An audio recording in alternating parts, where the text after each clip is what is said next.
Right now I'm at 1,406 words so far for the day. I'm going to go home and try to do some more. I was at work until a minute ago doing some overtime, and this morning I had a meetup with my writing group, which are other people who work at my work who also do writing, who work at my work. That could be a tongue twister. Aside from that, I wanted to talk a little bit about critique partners.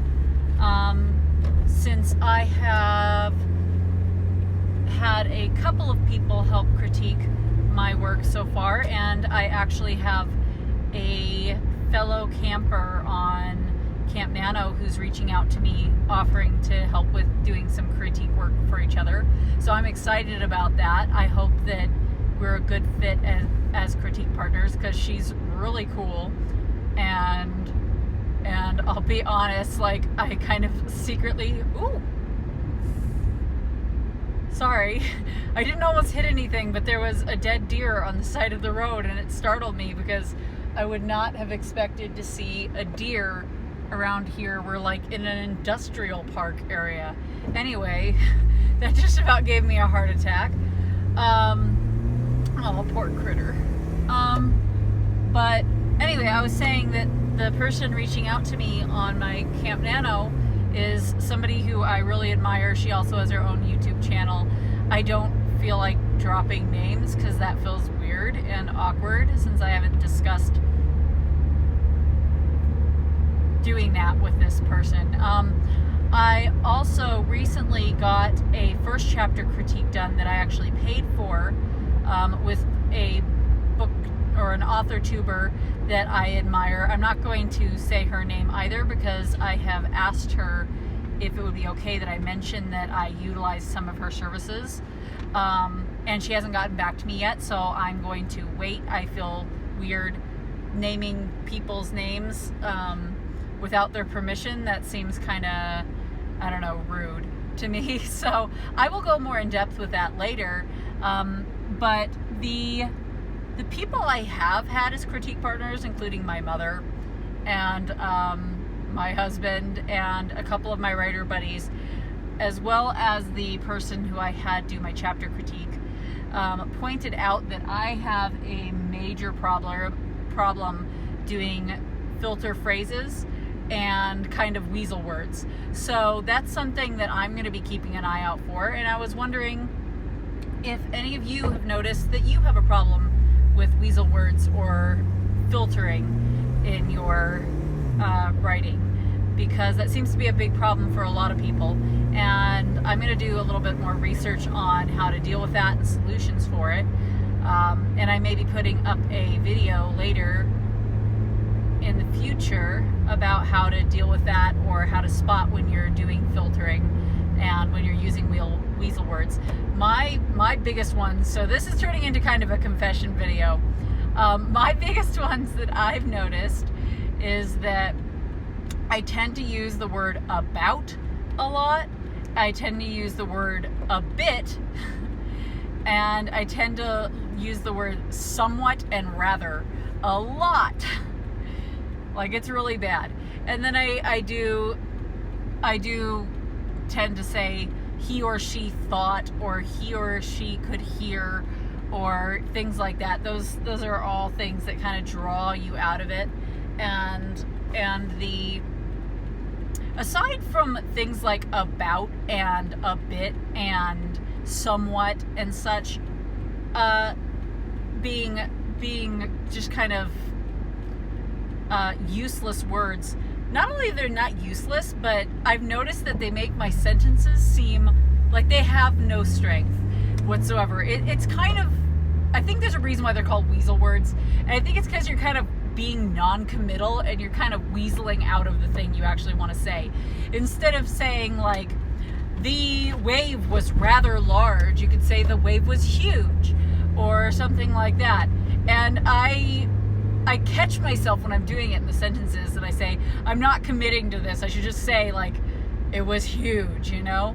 But I'm like, but maybe huge to somebody means like as big as a mountain. And I'm just trying to say that it's like like really big or something, but not like huge, like gargantuan. And I find myself questioning whether or not I want to commit to that very solid word for the thing that I'm trying to describe. And that's where I tend to use weasel words. Let me know if you're also guilty of this.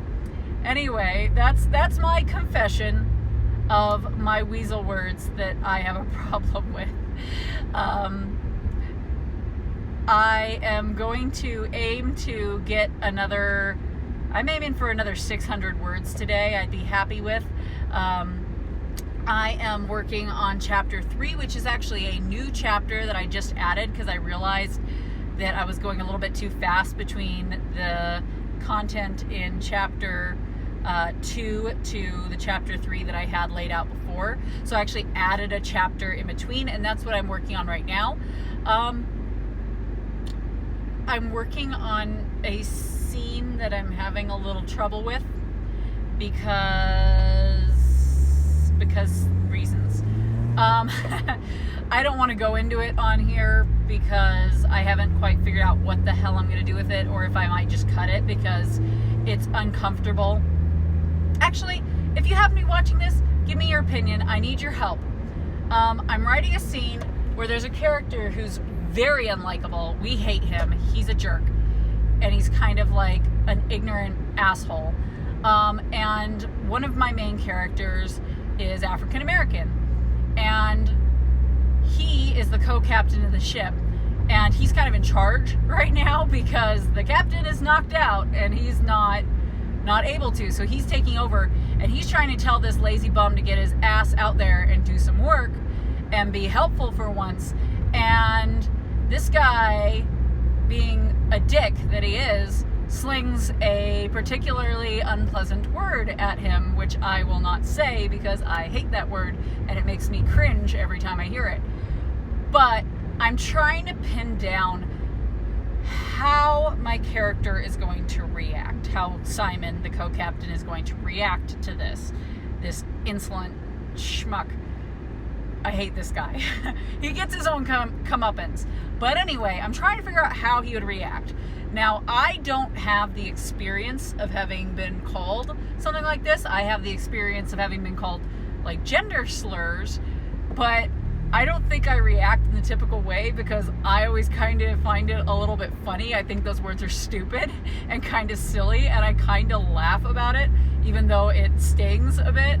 But I also find it kind of humorous that people are so stupid that they couldn't come up with a better word or a better insult than to resort to what genitalia I have. But anyway, I don't think that's a normal response for people if they were called a racial slur, and I'm not entirely sure. I need to do some research on this. I'm planning on, I want very much to have this be a scene where, because he's alone with this person, like down in the ship, and I'm planning on having it be kind of a scene where he basically kind of locks the door and has a very much a now listen here bud type conversation with him, but I don't know how to pull it off, and I don't know exactly how to describe his internal thoughts about having been called this word by somebody who's clearly his inferior, and like it's just kind of shocking that he would even choose to do this, except for the fact that it's Ian and Ian's an asshole, so of course Ian would behave this way. But anyway, let me know how you think, or if you have experience in this area, what your thoughts are if you've ever been called something that's either a racial slur or a gender slur, something that's extremely inflammatory and insulting, and what your internal thoughts are when you experience that, if you can remember them. I could really use some help on that because I don't really have a lot of experience in that area other than a couple times I've been called nasty things, and to me I just find them kind of stupid. I just immediately view it as, oh well, that person's an idiot, they couldn't come up with a better insult than that. Anyway, help me out there, or maybe I just need to cut this scene. Maybe it's not my place to be trying to represent the kind of feelings that somebody has when presented with something as unpleasant as that. But let me know, give me your feedback, help me out here, and then we'll go from there. That's going to be it for now. I'm going to let you go because I've gone a little bit on a rant and gotten off the subject here. Y'all have a great day, and I will talk to you later.